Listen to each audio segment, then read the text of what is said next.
Determine what's important to you and focus 100% of your attention on that. Whatever that is, whether it's your business, it's your job, it's your family, it's your health, it's your fitness, anything. We're being bombarded by all over, by every direction. We're being bombarded by information. We don't know who's right, we don't know who's wrong. All we know is we're stuck in the middle and we're trying to figure out what are we gonna do, how are we gonna do it, when are we gonna do it, what are we gonna do when we move through.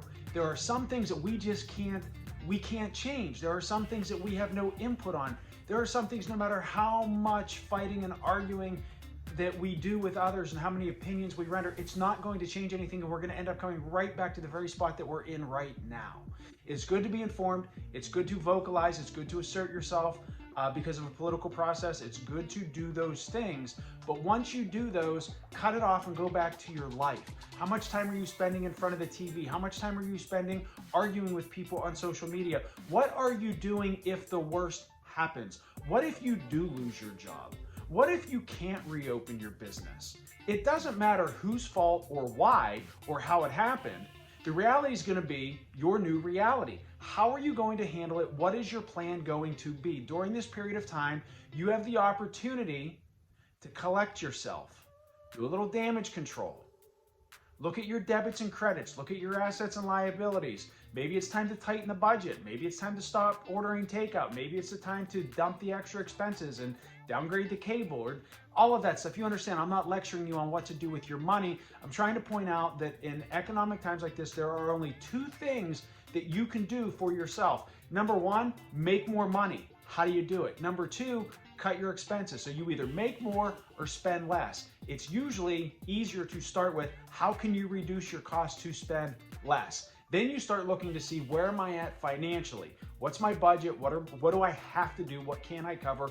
Where's my gap? Then you start thinking about, if the worst happens in a month or 2 or 3 months from now, what am I gonna do? So instead of spending your time arguing and fighting and debating over things that you have no control over anyways, invest that time into yourself.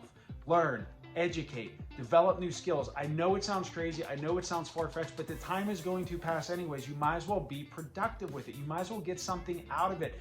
Change something in your life, whether it's your health, your mental health, your physical health, and let that be a catalyst to other things, to learn a new business, get a new license, look for a side hustle, anything. What are you doing to move forward through this? I don't listen to the news anymore. I don't listen to the radio anymore. Maybe 10, 15 minutes a night just to kind of see what's going on in the world. I block it out. And I get tempted. I want to get pulled back in. And then sometimes I'll engage in something that I'm like, no, Evan, you stop that. Don't do that. Don't go back to that, because it's not good. It's not healthy.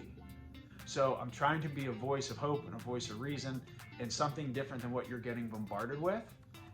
From a community standpoint, I know if we support each other, we'll be okay. I don't have all the answers. Nobody has the answers. All I know is hope and optimism mixed with hard work and hustle and creativity will get you a lot further along to recover than doom and gloom and negativity and pointing fingers. It's not going to do anything to help.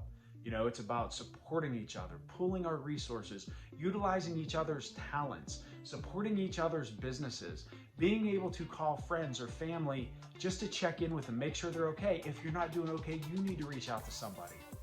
You know, they say almost 40%, they're guessing that about 40% of all adults currently in quarantine are suffering from some form of depression.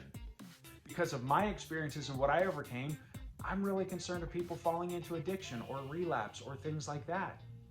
So positivity, creativity, hope, optimism, change. You know, sometimes our greatest opportunities come from our biggest struggles. So let's look at the forest through the trees, identify the opportunities, see what we can do, see how we can help each other, and just focus on what you can do today and worry about tomorrow when tomorrow comes. So hope everybody's doing well. Maybe share some success stories or some ideas in the comments. It's just something healthy. It's something different. So I hope you and yours are all doing well, staying safe, staying happy, and I will talk to you soon.